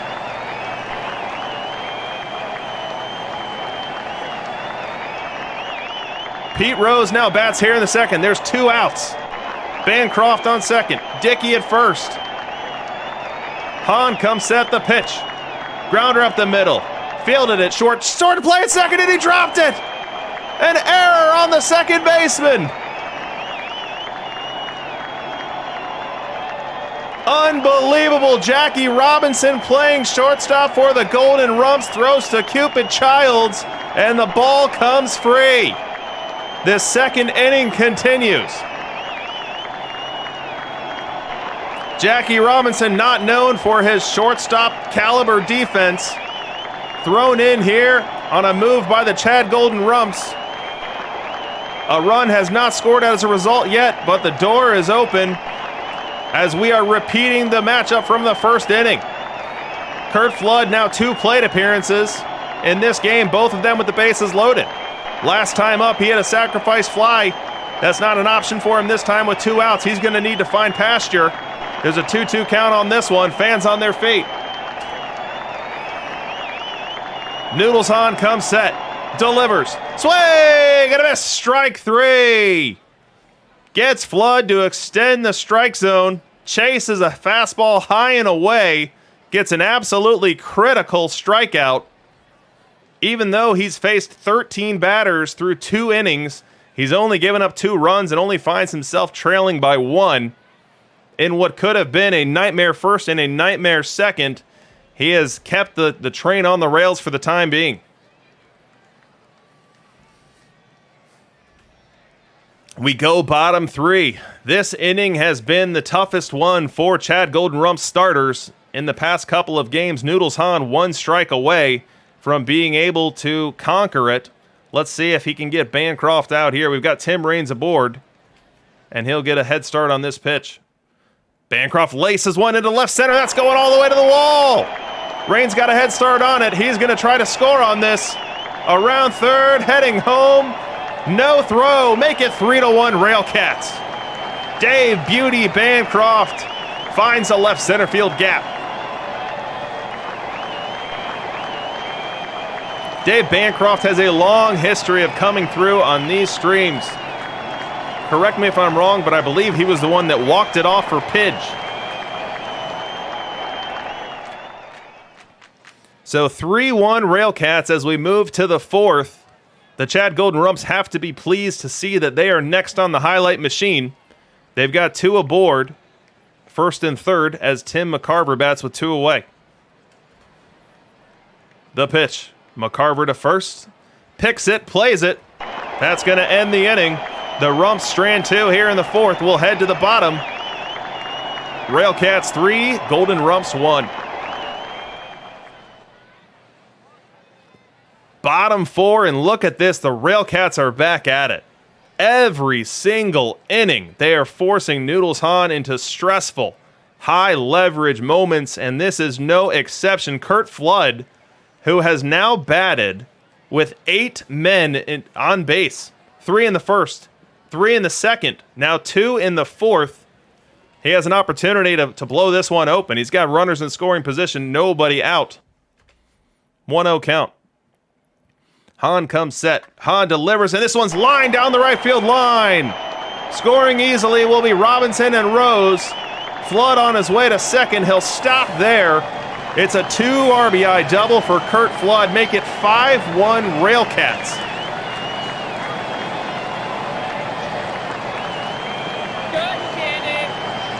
Party atmosphere here in Gary right now.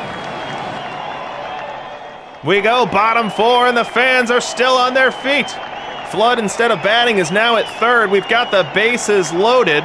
We've got Smokey Joe Wood, again called early on in this game. Here we are in the 4th inning. We've got a relief pitcher on the hill, and Dave Beauty Bancroft at the plate. It's 5-1 Railcats, and they're looking to add a lot more than that. The pitch. Fly ball! Deep right center! Gone! Dave Beauty Bancroft with a beautiful grand salami! Make it 9-1 Railcats!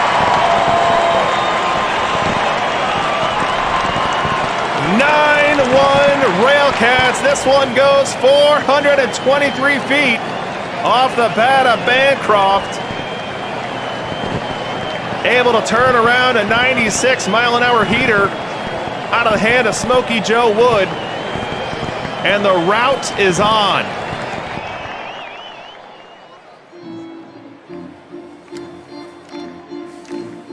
Grand salami. We've got the organist getting into it here.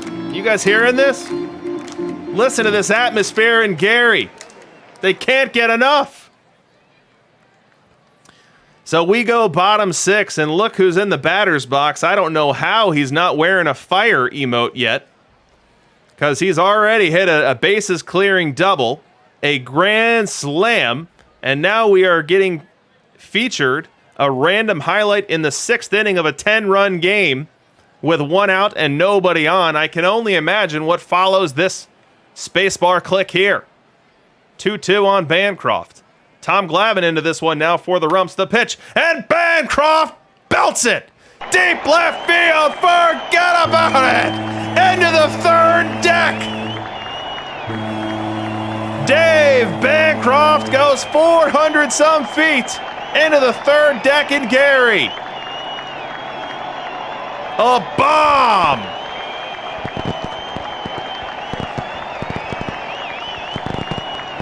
Unbelievable.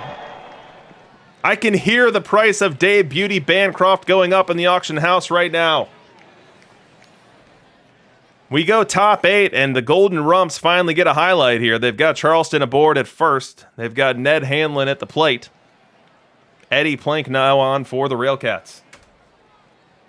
The pitch. Grounded to first and through. That's going to go down the line, and it's going to roll all the way to the wall. Racing around from first is Charleston. He will score on the play. Heading on over to third with a triple, an RBI triple, is Ned Hanlon. And the Golden Rumps strike back. They make it a 12-2 deficit. We go bottom 8, and the Railcats are threatening. They've got Rains on third, still wearing that fire emote. And now Dickey at the plate, 2 away. The pitch. And that ball is belted deep to left field. That will also leave the yard. Bill Dickey wraps it around the foul pole. Make it 14-2 Railcats. And that one was just for style points. It's all over but the shouting, but the Railcats force the Golden Rumps to keep throwing out arms there. Keep throwing bullets just to get out of this one. Into the 9th inning we go. Eddie Plank trying to nail this one down. He does have the bases loaded. He's working with a 12-run lead, though. He's facing Oscar Charleston now, 1 out away from that commanding 3-1 series lead. This ground ball to short. Takes the short play to second, and that'll do it. The Gary Southshore Railcats now lead this series 3-1. Another dominant victory on the heels of a dominant Game 3.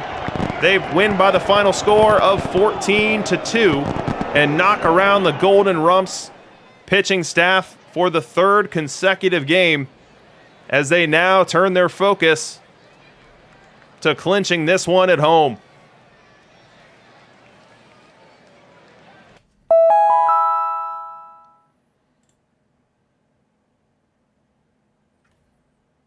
I want to look at the box score before we move right into Game 5. So we're going to check that out first.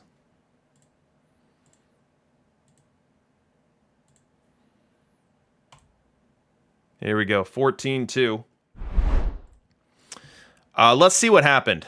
Let's autopsy this game because it got ugly, and it got ugly in a hurry.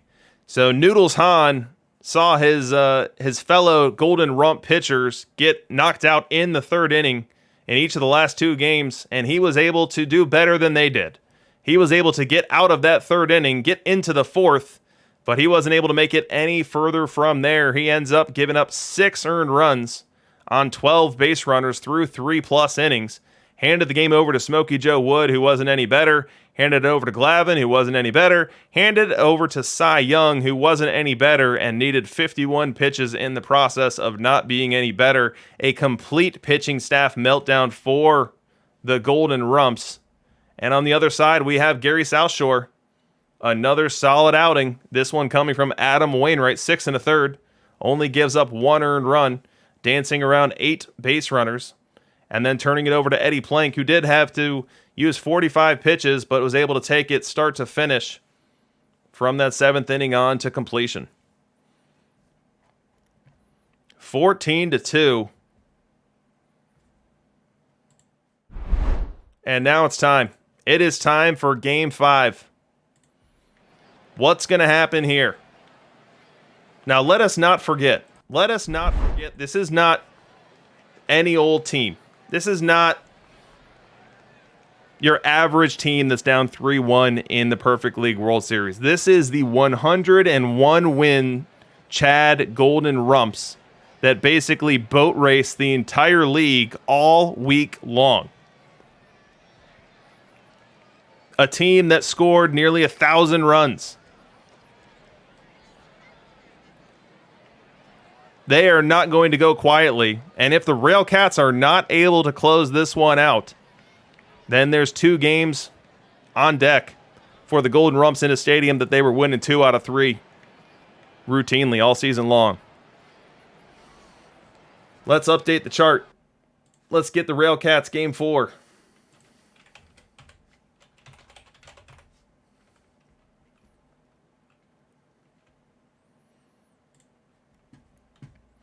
I mean, we have seen a number of 3-1 series get flipped on their head. So, I mean, if you're the Railcats, you're feeling great. You love where you sit right now. You can't believe you're up 3-1 with a chance to clinch it at home in a stadium that you have basically been doing batting practice in for the past 48 hours. But you really want to find a way to close it out here. You do not want to get back on that plane and go play games in 102-degree Chad in a stadium that teams had a very tough time winning this year. So taking the hill for the Railcats is Jerry Royce. Now, Jerry Royce, one of my favorite cards, one of my favorite pitchers in this game. I'll show you his statistics. You see he's got a 3.49 ERA and nearly 3,000 innings in Perfect League. Doing well with the whip, with the walks, and with the home runs. Let's see if he has what it takes to send the Chad Golden Rumps packing. He's going to start this game off against Jackie Robinson. Now, as we look at the lineup, We have the Golden Rumps going back to the 4 lefty lineup with 3 righties.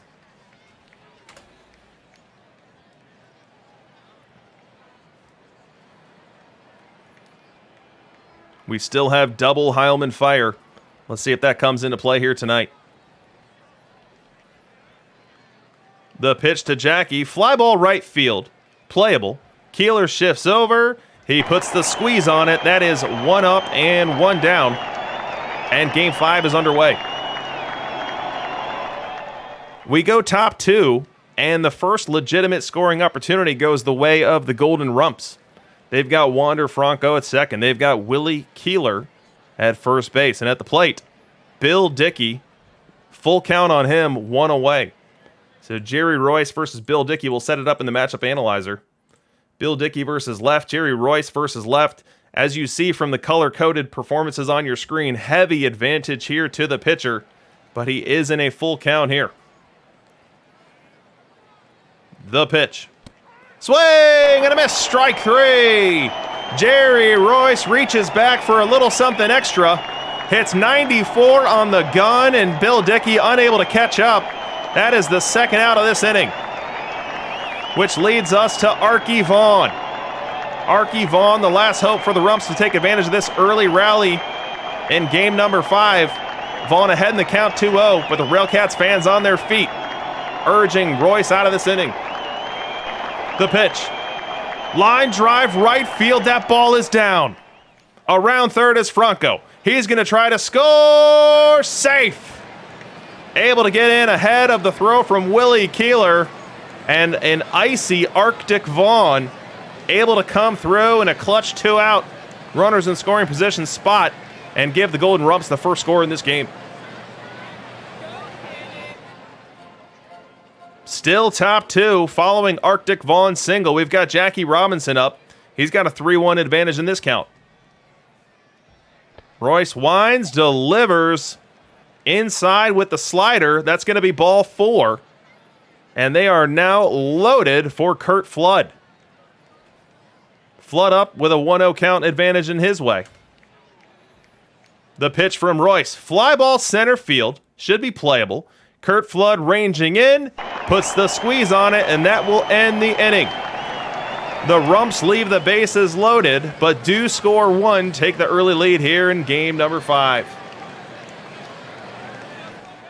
We go top 3. Railcats still waiting for their first highlight. They're not going to find it here, as Jerry Royce will be pitching to fire Harry Heilman. With Pete Rose aboard, nobody out here in the 3rd inning. The pitch. Line drive up the middle base hit. Pete Rose gets to second. He's not going to stop there. The throw to third. Safe. Pete Rose, Charlie Hustle with some aggressive base running. Able to stretch this one, grab the extra base, and has the Golden Rumps in a golden scoring opportunity here in the 3rd. First and third, nobody out with Boggs, Franco, and Keeler due up. The Golden Rumps fail to score. So Boggs and Franco combine to produce 3 outs and nary a run. So it's still 1-0. Jerry Royce dancing around raindrops well in this one. But he's got to do it again, as he's let Willie Keeler aboard to lead off this 4th, and it brings up Bill Dickey. Full count on Dickey. Last time up, Royce able to get the strikeout. In this same full count, he went to the heater on the outer half. Let's see if he does it again here. The pitch. Runner in motion. Strike 3 call. Throw down to second. He's out of there. Hey, strike him out. Throw him out. Double play. Bill Dickey able to throw out a running Willie Keeler. A huge moment here for the Railcats. We go bottom 4, and the Railcats finally get their first highlight. They were typically getting many highlights before this 4th inning, but they are getting one just at the right time as Pete Rose is aboard and their own fire. Harry Heilman now in the batter's box. Heilman went yard last game. Does he have a little bit more thunder in that bat here in a potentially clinching Game 5? The pitch. Ball 4. First 2 runners aboard. Nobody out. Wander Franco due. Railcats with their first rally of this game. Franco at the bat. 2-2 count on him. The pitch. Strike 3 called. Jerry Royce able to paint the outside corner with the heater. Wander Franco looking for something off speed and was caught looking there. He gets punched out, and he'll head to the bench with an unproductive first out of this inning. Next batter, Curt Flood. He's got himself in an advantageous 3-1 count as he's looking to do more damage than Franco. The pitch. Line drive, base hit, right field. Rose around third. He's going to try to score. The throw, safe. Pete Rose around the Bill Dickey tag, and we are tied up. I was very surprised to see Rose try to score on that one. This was an absolute laser beam that got out to Willie Keeler in a hurry. Keeler fielded it on a hop, came up throwing, and had a strike to home plate. But Pete Rose with a great secondary lead, a great jump off the bat, able to just beat the throw and tie this game up. Still in the fourth inning, we've got Tim Raines now. Batting in a tie game, Heilman on second, Flood on first. The pitch from Royce. Grounded to first, to second, one, to first, double play. The very difficult 3-6-1 turn by the Golden Rumps, flashing some leather here and getting out of this treble inning. But the Gary Southshore Railcats do score, and we have all tied up now heading to the fifth inning, 1-1. We go top five. Next on the highlight machine are the Golden Rumps. We've got Curt Flood aboard here after a single. There's one out in the inning, and Pete Rose at the plate. 1-1 count on him. The pitch. Line drive, base hit to the opposite field. Flood around second. He's going to stop there. It's an opposite field single off the bat of Pete Rose, which puts the Railcats in all sorts of trouble as look who is in the on-deck circle. It is none other than Fiery Harry Heilman. He's got a full count here, and Royce needs to come into him. Big pitch in this game. Ball 4. Heilman goes to the takes the cutter outside off the plate. Royce didn't like the lack of a call there, but our K-zone shows it did miss just outside.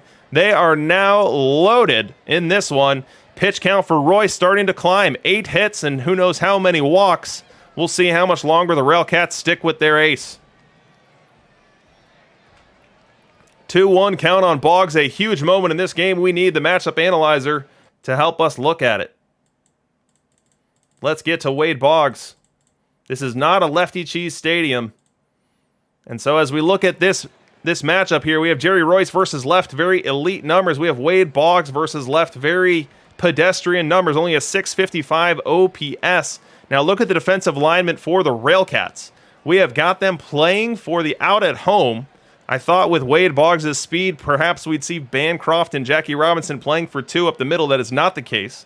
In addition to playing in, they are also shifted around to the right of second base. We've got an extreme shift here. Bancroft, right of second. We have Jackie Robinson playing in between second and first, and Heilman holding Rose at first base. A 2-1 count and a big moment here in game number 5. The pitch. Fly ball right field playable. This could be a sac fly opportunity. Caught by Keeler. The throw home, and they will not even attempt it. Curt Flood bluffs a run from third. He will not be trying to score. That is a huge second out in this fifth inning by Jerry Royce, and now it's going to put this bases loaded rally in the hands of none other than Wander Franco. Let's set the matchup analyzer for it. We've got Jerry Royce versus right. We've got Wander Franco versus left, and what could be a huge pivotal moment in game number 5, 2-1 count. Royce comes set. Royce delivers. Fly ball center field, well hit. Ranging over is Flood. He makes the grab. The Chad Golden Rumps leave the bases loaded. They do not score. We head to the bottom of the fifth. Still tied 1-1. Bottom 5. Railcats get a highlight. This time we've got Bill Dickey coming up against Jerry Royce, 1 away in the inning. Nobody on. Royce winds. Royce delivers, and this ball's hit well. Deep right field. Back, and gone! Willie Keeler jumps for it, unable to get it. Bill Dickey has untied this game. 2-1 Railcats.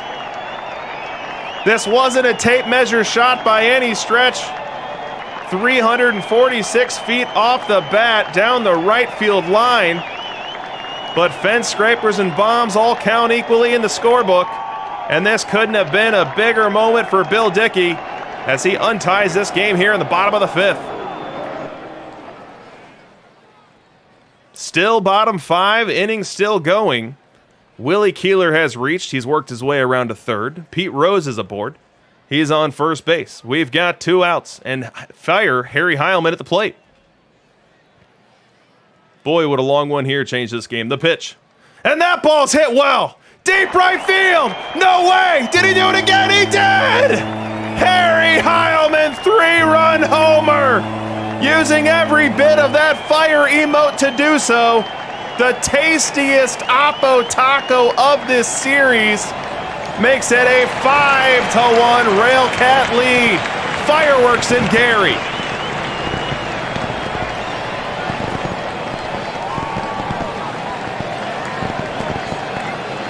Jerry Royce went to the sinker. This one hung up in the zone. And Harry Heilman didn't miss it.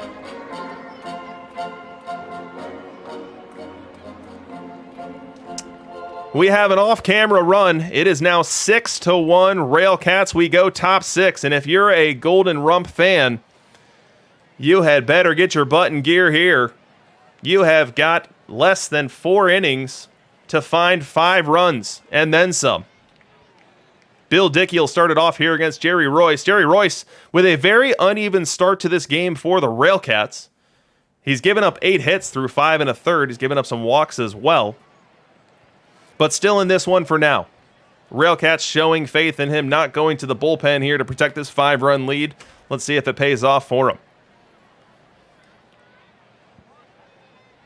Wind and the pitch to Dickey, and he gets into that one. That's deep to right field, and that ball is gone. Just like the Railcats, Dickey homering off of the Rumps, Jerry Royce. We have the Rumps, Dickey homering off the Railcats, Royce.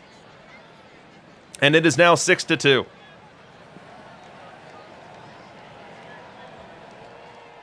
Still top 6.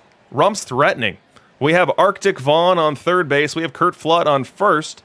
We've got 2 outs for Pete Rose. Now the Railcats have seen enough of Jerry Royce. They have turned it over to the bullpen. They've got Smokey Joe Wood coming in. Let's check him out on the matchup analyzer to see what he has looked like in Perfect League. Smokey Joe Wood will use his complete numbers. We see he's coming in at a Perfect League ERA of 4.52, which is well above league average, but for an arm that typically sits in middle relief, about what you'd expect.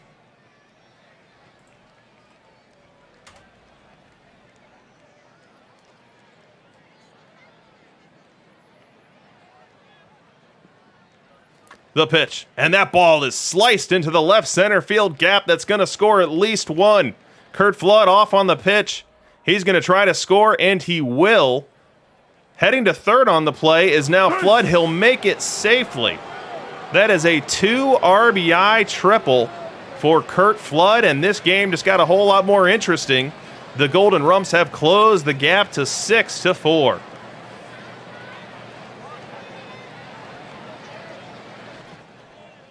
We go top 9. Fans on their feet. The Gary Southshore Railcats are down to the final strike. They have added a couple of off-camera runs. They lead by a score of 8-4. They've still got Smokey Joe Wood on the mound. He's facing Wade Boggs here. We'll set up the matchup analyzer for it. But Gary Southshore ready to explode if they can retire this out. Crown themselves the 2038 Perfect League champions. And for the Golden Rumps, they're going to need a couple more base runners here before they set up a potential tying opportunity down lineup. 1-2 count to Boggs. The pitch. Swing and a miss. Strike 3. The Gary Southshore Railcats have won the World Series. Game 5 goes to the Railcats by a score of 8-4. And they have dispatched the 101-win Golden Rumps in 5 games on the backs of 3 dominant performances here at home. The offense just would not quit here in Gary, leveraging every ounce of that home field advantage.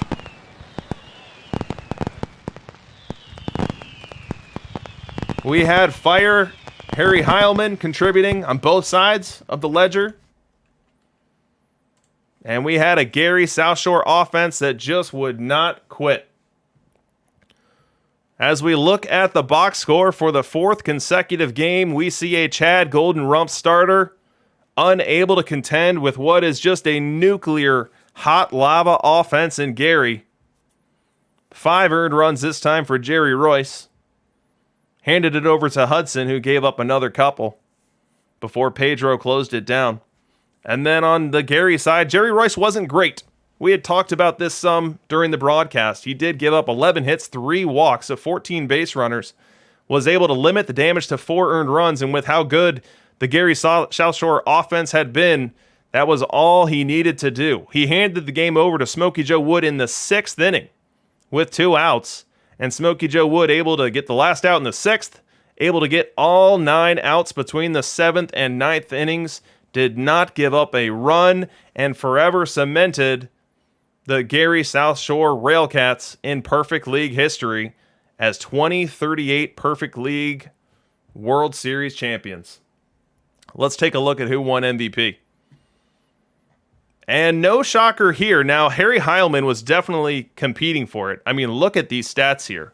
Look at these stats. Harry Heilman had an OPS of 1.6 in the World Series. Does not win the MVP. Because it goes to Dave Bancroft. Dave Bancroft only, quote-unquote, only OPS'd 1.3, but he had some very high-profile moments, including some 2-out runner in scoring position hits, including a bases-clearing double, including the grand slam heard round Indiana, as they'll be talking about for years to come. He also did it in a lot higher plate appearance quantity. Heilman only had 9 at-bats in the series, whereas Bancroft took 17. But just an offensive explosion. Look at these batting averages for the Gary Southshore Railcats. Look at these slugging numbers. I mean, there was no way they were going to lose if they were going to be scoring 6+ runs every game, including 11 in Game 3 and 14 in Game 4. So the Chad Golden Rumps pitching, which was a strong point for them all season long. They were 5th in the league in run avoidance. Saw their pitching betray them at the worst time. As we look at the ERAs for the Golden Rumps, some of this might be cut off by my screen here, but we have Kershaw at 23, Hubble at 20, Noodles Hahn at 18, Tom Glavine at 13, Tim Hudson at 12, Smokey Joe Wood at 8, Cy Young at 6. The only pitchers on their team that really did their job this series were Pedro, Derek Lowe, and Matt Morris. None of them logging a start. So too little, too late for the Golden Rumps. And because of it, the Southshore Railcats will be lifting that ever-elusive 8-inch plastic trophy here tonight.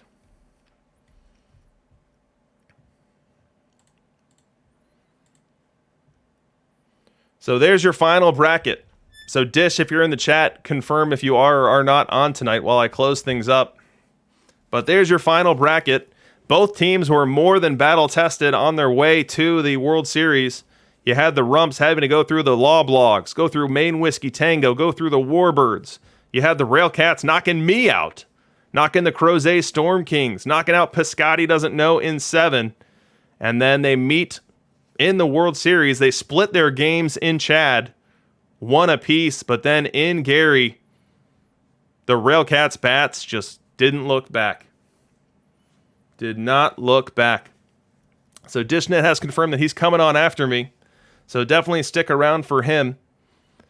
And that's going to do it for me. So this has been the 2038 Perfect League World Series. We retreated to another explosive performance tonight. What this series lacked in longevity, what it lacked in high leverage, late game, late series moments, it made up for in high profile offensive explosion. But we'll be back next week. The 2039 Perfect League World Series will be available to everyone you see on your screen here. And 24 winners of Diamond Leagues coming up. So if you're one of those winners, could be you up here on this screen next week. And we can't wait to see it. So thank you guys for being part of the broadcast. Thank you guys for interacting and for voting in our poll. So the final numbers came in at 70-30. Thought the Chad Golden Rumps would take it. 30% of you were right. 70% of you will try again next week. But this is DRC signing off. Make sure you stick around for DishNet. Thanks, everyone.